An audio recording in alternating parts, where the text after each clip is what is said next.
தமிழ்நாடு முதலமைச்சரை தொடர்ந்து கர்நாடகா, தெலுங்கானா, ஹிமாச்சல மாநில முதல்வர்களும் நிதி ஆயோக் கூட்டத்தை புறக்கணிக்கப் போவதாக அறிவித்திருக்கிறார்கள். தெலுங்கானா முதலமைச்சர் ரேவந்த் ரெட்டி, ஹிமாச்சல் முதலமைச்சர் சுக்வீந்தர் சிங் சுகு ஆகியோரும் நிதி ஆயோக் கூட்டத்தை புறக்கணிக்க உள்ளதாக தெரிவிக்கப்பட்டுள்ளது. முதலமைச்சர் மு.க.ஸ்டாலினை தொடர்ந்து நிதி ஆயோக் கூட்டத்தை புறக்கணிக்கப் போவதாக இந்தியா கூட்டணி முதலமைச்சர்களும் அறிவித்திருக்கிறார்கள். டெல்லியில் ஜூலை 27ஆம் தேதி பிரதமர் மோடி தலைமையில் நிதி ஆயோக் கூட்டம் நடைபெறவுள்ளது. ஏற்கனவே நிதி ஆயோக் கூட்டத்தை புறக்கணிப்பதாக முதலமைச்சர் மு.க.ஸ்டாலின் அறிவித்திருந்தார். இந்த சூழலில் அவரை தொடர்ந்து இந்தியா கூட்டணி முதலமைச்சர்களும் நிதி ஆயோக் கூட்டத்தை புறக்கணிக்கப் போவதாக அறிவிப்பு வெளியிட்டிருக்கிறார்கள். கர்நாடகா, தெலுங்கானா, ஹிமாச்சல மாநில முதலமைச்சர்களும் நிதி ஆயோக் கூட்டத்தை புறக்கணிக்கின்றனர். தெலுங்கானா முதலமைச்சர் ரேவந்த் ரெட்டி, ஹிமாச்சல் முதலமைச்சர் சுக்வீந்தர் சிங் சுகு ஆகியோரும் புறக்கணிக்கப் போவதாக தகவல் வெளியாகியுள்ளது. ஒன்றிய அரசின் பாரபட்ச நடவடிக்கையை கண்டித்து காங்கிரஸ் கட்சி ஆளும் முதலமைச்சர்கள் நிதி ஆயோக் கூட்டத்தை புறக்கணிக்கப் போவதாக தெரிவிக்கப்பட்டிருக்கிறது. ஒன்றிய பட்ஜெட்டில் கர்நாடக மாநிலம் முற்றிலும் புறக்கணிக்கப்பட்டிருப்பதாக முதலமைச்சர் சித்தராமையா கண்டனம் தெரிவித்திருக்கிறார்.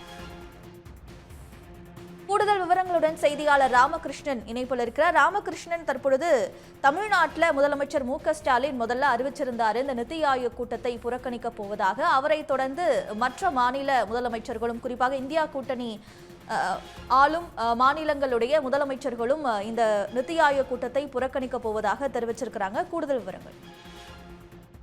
அதாவது இன்றைக்கு தாக்கல் செய்யப்பட்ட மத்திய பட்ஜெட்டில் பாரதிய ஜனதா கட்சி ஆளாத மாநிலங்களுக்கு அதிக நிதி ஒதுக்கீடு செய்யாமல் புறக்கணிக்கப்பட்டிருப்பதால் சனிக்கிழமை அன்று பிரதமர் தலைமையில் நடைபெற இருக்கின்ற நிதி ஆயோக் கூட்டத்தை தமிழ்நாடு முதலமைச்சர்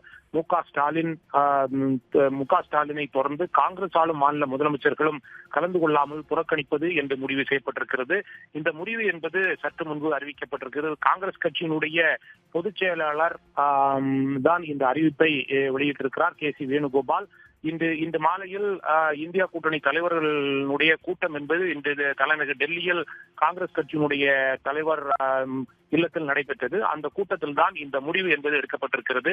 இன்றைய தினம் நாடாளுமன்றத்தில் நிதியமைச்சர் நிர்மலா சீதாராமன் தனது மத்திய அரசினுடைய பட்ஜெட்டை தாக்கல் செய்து உரையாற்றினார். அந்த பட்ஜெட்டில் பாரதிய ஜனதா கட்சி ஆளும் மாநிலங்களுக்கு மட்டும் அதிக நிதி ஒதுக்கீடு செய்து திட்டங்கள் வெளியிடப்பட்டது. அதே சமயத்தில் பாரதிய ஜனதா கட்சி ஆளாத மாநிலங்களான காங்கிரஸ், திராவிட முன்னேற்ற கழகம் உள்ளிட்ட பல்வேறு எதிர்கட்சிகள் ஆளும் மாநிலங்களுக்கு நிதி என்பது குறைவாக ஒதுக்கீடு செய்யப்பட்டிருக்கிறது.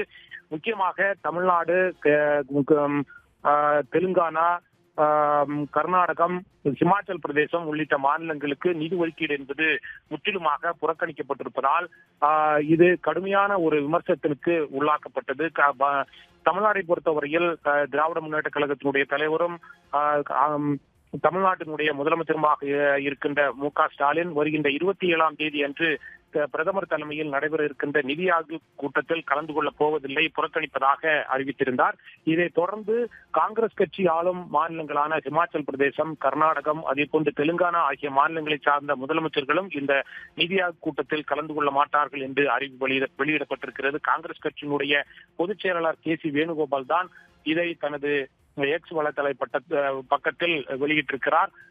மொத்தமாக தற்போதைய சூழ்நிலையில் 4 மாநில முதலமைச்சர்கள் நிதி ஆயோக் கூட்டத்தில் கலந்து கொள்ள மாட்டார்கள் என்ற அறிவிப்பு வெளியிடப்பட்டிருக்கிறது. மேற்கு வங்க மாநில முதலமைச்சரை பொறுத்தவரையில் இதுவரை எந்த ஒரு அறிவிப்பும் வெளியிடாத ஒரு பட்சத்தில் அவரும் கலந்து கொள்வாரா என்ற ஒரு கேள்வி எழுந்திருக்கிறது. உடனுக்குடன் செய்திகளை தெரிந்து கொள்ள சன் நியூஸ் பெல் ஐகானை கிளிக் பண்ணுங்க.